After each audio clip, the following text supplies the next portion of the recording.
probably the biggest, well, definitely the biggest release from last week. Unfortunately, I'm not able to see it. I think it comes out on like the 13th here, and that is the memed M3GAN. We'll kick it off with George because I thought George would like this, and I thought I would hate this whenever I see it. But George, how did you find it? Yeah, I came out of this like really disappointed. I wanted this to go the route of like a Malignant or a Violent Night or even a Smile and a Barbarian, where 100% balls to the wall. They embrace the absurdity of this concept and just deliver this like bold, audacious, ridiculous film. I don't know why they dropped the rating down. I believe it was initially R-rated and then they dropped it to a PG-13 rating, and that it just took so much away because like I wanted this movie to be like it wasn't scary at all. I don't know, like Tyler, if you agree, since you're not like that big of a horror person. Like, at all. Yeah, I was gonna say like even Victoria wasn't scared of this at all. Like it wasn't scary. There was no gore. It was so. Isn't it meant to be like a slasher though? I thought it was like a. I don't know. It's a slash. It'd be more a slasher than horror, but still, you want horror. Exactly. Like there was like, God, there was just so much potential here to like truly like give us this next like horror icon, or like this next. I think like Sydney posted on her story like the next camp cult classic. And it disappointed me like crazy. I wanted more, and I didn't get what I wanted. I know that sounds like a spoiled child. Obviously, I'm not the one making the movie. But yeah, this let me down. It was painfully average. It was incredibly predictable. I found out that the young girl, not M3GAN, like the actual human girl, she's the sister of the young girl in the black phone. Yeah, I did not know. I found that out this morning. I just saw a tweet and I was like, wow. When I was shaking my head, yes, I didn't know that's where you were going with that fun fact. But I didn't know that either. So if you're watching this YouTube and I'm shaking my head, yes, no, I didn't know that. What were you shaking your head? Yes. I thought you were going to say it's the girl from Haunting of Hill House. I found that out this week. Oh, young Nell. Yeah. Oh, that's my God. I was like, I know this girl from something, and she's really good in it. Same. And in this, God, she's very fine, but I don't know if she needed to be all that good. Gosh, she was annoying in this, bro. I hate kids like having tantrums. It's the worst thing in the world. Oh my God. The fucking bully. We can get into it. George, what did you rate it? I gave it a 2.5 out of 5. Listen, there were moments that like made me laugh. I think there were some ridiculous moments. I don't know if we're doing spoilers or not, but maybe we'll get into it a little later. I have a couple. Yeah, there were just some like ridiculous moments that made me laugh because I just couldn't believe like the cringe fest that I was watching. But I wasn't like pissed off that I watched it. I thought it was fun. I had a good theater experience because the people around me were like having a blast. Same. So yeah, I gave it 2.5 out of 5. I think it's right down the middle. It's painfully average. I'm never gonna rewatch it unless I'm like, I don't know, with a friend that's never seen it and they want to watch it. But yeah, those are my overall quick thoughts on this bland ass movie. Interesting.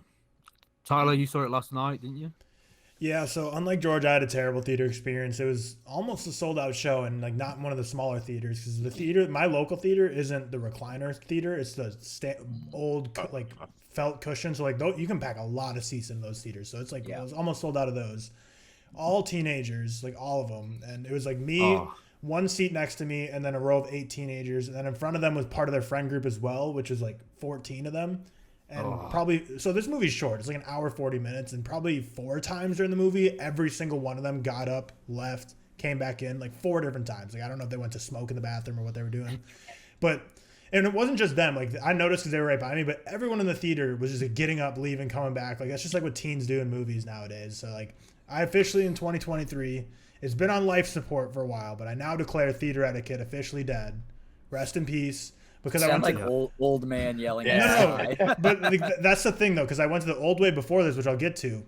Elderly people, horrible theater etiquette too. So like I just declare theater etiquette.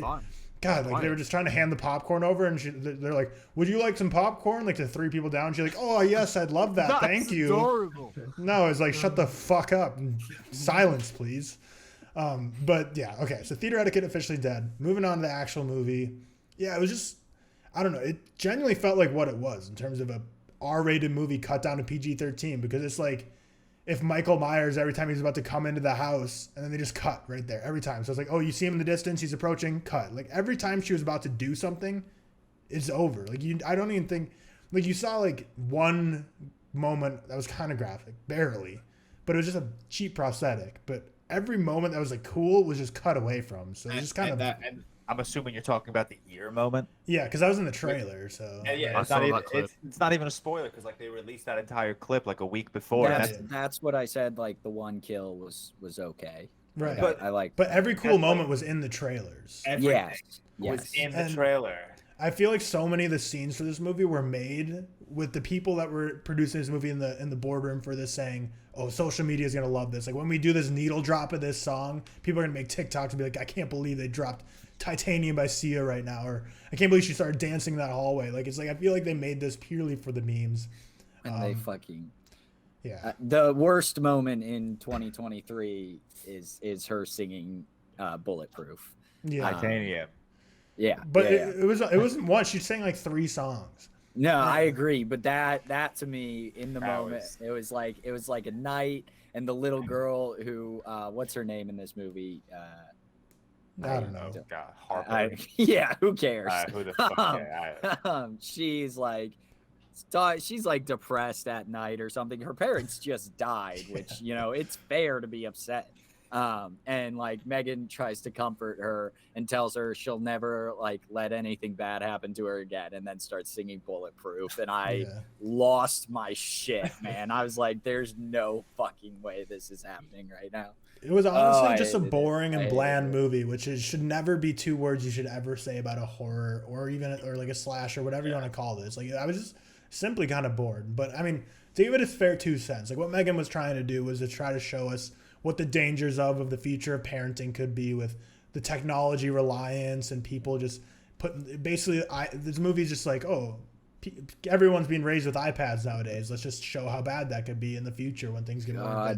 So it tried to have commentary on that. So I'm gonna say like I know what they were going for. I'm not like an idiot that I'm like I didn't get the movie. Like I know they were going for it. It was just dumb.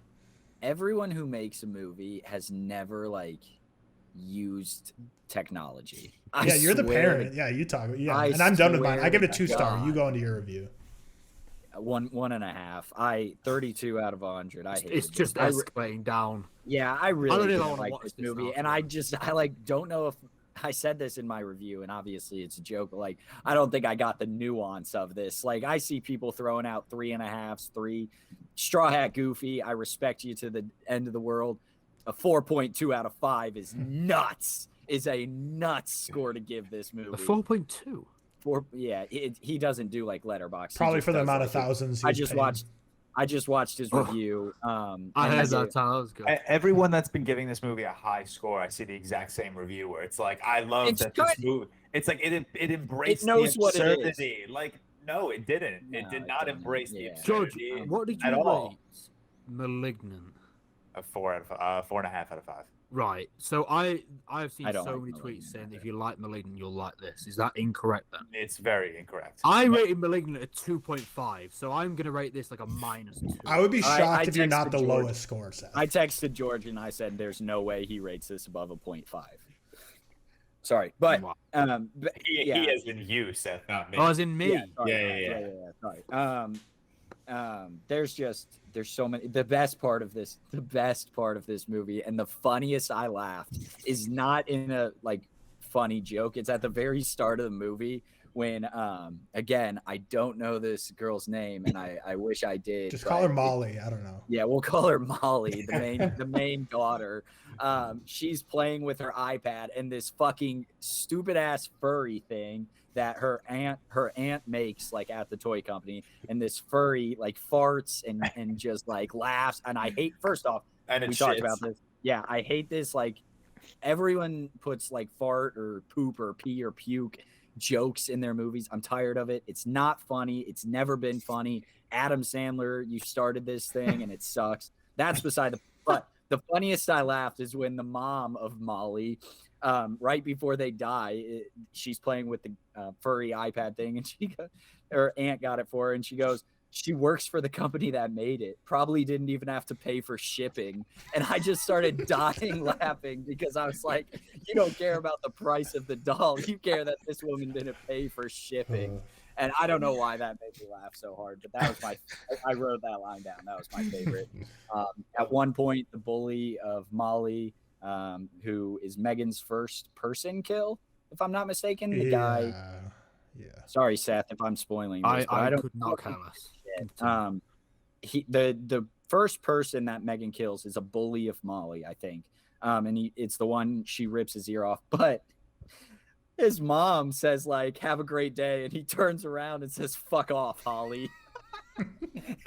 And that had me laughing hysterically. Dude, so about that bully, though, because Cam, I know you saw the Fablemans, and what I think Spielberg does often in his films is, like, the bullies are kind of cringe, like, especially in the Fablemans in the third act. Like, I thought they were just over the top, overacting, cringe bullies. Like, but at least they were being, like, they were kind of basically what bullies can be, just over the top. Whereas in this, the bully, like, okay, maybe I'm just, like, not exposed to this, but he just straight up, like, stabs this woman with, like, so there's, like, a spiky pine cone that has a ton of thorns on it. Yeah. And he just, like, here, hold out your hand. And he just puts it on her and just, like, pushes it into her and stabs her in multiple places, like a very serious injury. It's like, is there actually bullies out there, like, legitimately committing, like, first-degree assault on people, like, stabbing them repeatedly in the forest when their mom's 15 feet away selling lemonade or whatever the hell she was doing? And then, Seth, I'm interested. This is my last point. I just don't care for this movie.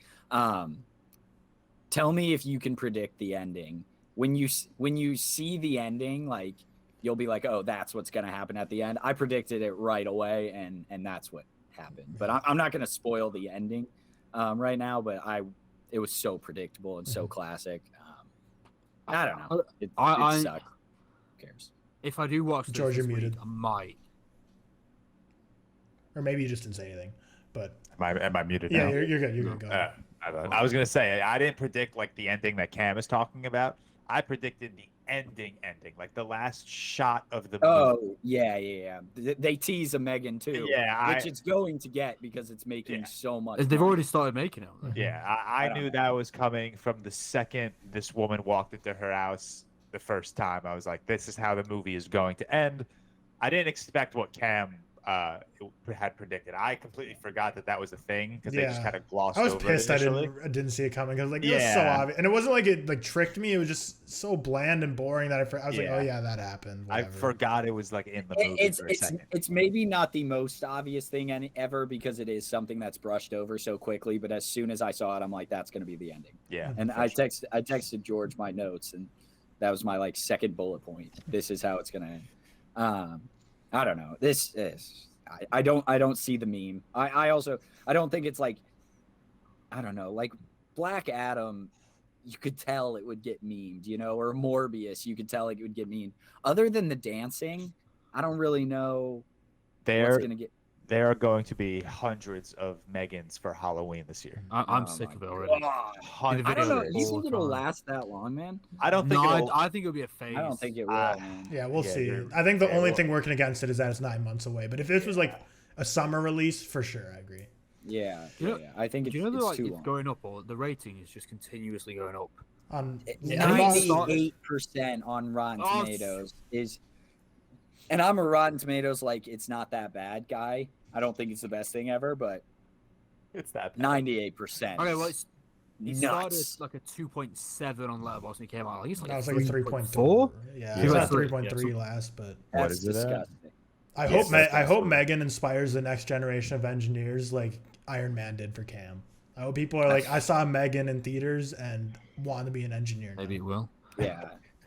But just like last thing on my theater experience is theater etiquette's officially dead. Like, that was a horrible experience. But I will say I feel bad for theater employees because there was like 3 different supervisors that like walked in and were like flashing lights at people and be like, turn off your phone, stop talking. Like, we're gonna have to throw you out. Oh. Yeah, so they actually came in. Is that a common thing? Because that never. No, I've never seen that before. So I was like, okay, at least they're trying. Like, I feel bad because I'm guessing what it was because I went to the 8:00 showing on a Saturday. So I'm guessing every Megan showing on Friday, Thursday was just like horrible. So by then they're like, guys, like every Megan theater, you're just gonna have to go in every 20 minutes and just tell people to shut up because it's a shit show. I'll say my theater experience wasn't that bad. George, you said you had people who were like, a lot of people were hysterically laughing in this, and the bonus I give it is that it made me laugh, and it was intentionally trying to be funny, but it's not listed as a comedy, and that's kind of what pisses me off. On Letterboxd it is, but Letterboxd has like 25 tags. Is it listed as a comedy on Letterboxd? Yeah. So yeah, but like on IMDb, and I don't know if I feel like you have to list something as a comedy if you want to make it funny or campy or whatever. Because I don't know. It feels like horror. It feels like horror is kind of straying towards a horror comedy route. And that may just be because I don't watch a ton of horror, but the big releases I do watch, and the big releases are like a horror comedy route. It feels like Barbarian having a lot of comedy in it. That was like the biggest horror movie of last year. I guess X and Carrie. It's easier to market, isn't it? It's easier to market. And I don't know. I just person about that. It takes it away from me sometimes, but like if you make like a horror comedy like Bodies, I feel like it really, really works. And I feel like this comedy in M3GAN was not like, this is a comedy movie. This is so stupid, people are gonna laugh at it, and I don't like that. I don't think that works. Going off that, this is the type of movie to me that gives horror a bad name, because the casual moviegoers that like don't watch many movies, like so many of my friends have this opinion, which I've had for the longest time too. Is no, I don't watch horror movies because they're always just like stupid plots, bad acting, waste of my time. This is exactly what this is. Like, I'm like George, where I didn't hate watching it. Like, I watched it, I was like, that was fine. But this is exactly why like the casual moviegoer says like horror movies suck, because it's just like a dumb concept. They do suck though. The ones that get big are the majority of horror is bad. I think horror is like so. This is just like the type of stuff that'll give it a bad name. But I mean, just I don't know. And like another thing, Cam, that I just thought was funny, and George, you saw it, is the beginning when she's building M3GAN the first time with their coworkers. You can't just create a door in your office in a building that locks your boss out. Like, he doesn't have access to a card, but she's like her boss. Bro, this is the CEO. Yeah. That was fun. And also, this is like in the movie, it's like the biggest toy company in the world. You're gonna tell me that their 3 engineers are like just 3 idiots under the age of 35, right? And you're fired on site if your CEO's locked out trying to get in. Then you're just looking at him and just like working on something. It's like, what the hell? At one point, they do say like, "This is gonna make Hasbro shit their pants" or something, and that kind of made me laugh. Or they make some joke about Hasbro. Yeah. But Jesus, it just. And then when he's like, "Were you Pornhubbing in the office again?" Like, so much of this movie was so much of this movie was purely just because they were like, "Oh, I bet someone's gonna tweet this." Like, how crazy this line was. I guess that's why M3GAN kind of got away with that murder of the guy who was stealing like information from the company. But there was like nothing from that plot line. Maybe that was all they wanted. I think that when M3GAN killed, sorry again, Seth for spoilers, but when M3GAN killed that guy, I was like, no way was that like ominous like 5 minutes that we watched this man steal all of this like data from his computer, just put in the movie for like an explanation to frame him. Yeah. Like, I literally thought the whole thing was going to be that he was so jealous of her that he was corrupting M3GAN to make her like kill people. Like, I thought that was gonna be the thing, but no, it's stupider than that. Don't give them that much credit in their writing. It's like the scene in Knives Out where Benoit Blanc is like, "Oh, it's so dumb," and then Kate Hudson's like, "Oh, it's so brilliant. It's so dumb, it's brilliant." Like, no, it's just dumb. I love that audio right now. By the way, it's good quality. I'm done with my M3GAN right there, though. So. Yeah, we could wrap up M3GAN. Trash. I mean. I might watch it. I don't know if I'm going to watch it, to be honest. The only reason I was going to is because speak about it on the podcast. And I was going to do it for views, but that doesn't even seem to work. That's so, but like, I'm just wondering if it was like... George, I thought you post your review. Okay, that's going to bang. Right. Bro, but first, like, even Straw Hat's video not doing great views. Chris's video, who's been literally the view god lately, is doing terribly. It's like... And they're not even like flops. Like, they're like flops. Like they're like, I just made a whole video saying go follow ReelTok Podcast, right. Which I wonder if it's like TikTok has like a vengeance against M3GAN, because their marketing budget was obviously insane. They've been publishing, maybe they just weren't marketing on TikTok, so TikTok's like, I see them on Twitter, I see them on all these other social medias, like, fuck M3GAN, we're not brand promoting for shit. Any hashtag M3GAN is getting shadow it's- banned. Even like Cinema Joe got like 100K, and that's not a lot. That's not a lot for him. for his video. But no. it's like it's every type of review. Like I posted a serious review. I was like, I didn't love this movie. Blah blah blah. Other people are like posting like, oh, this is Meme peak, reviews, like joke. yeah. Like the way I posted for Violent Night. Violent Night. That's yeah. what everyone is posting for Megan, I guess, hoping for views. But like nothing is working for this. That's movie. what I would have done. Like it's so strange.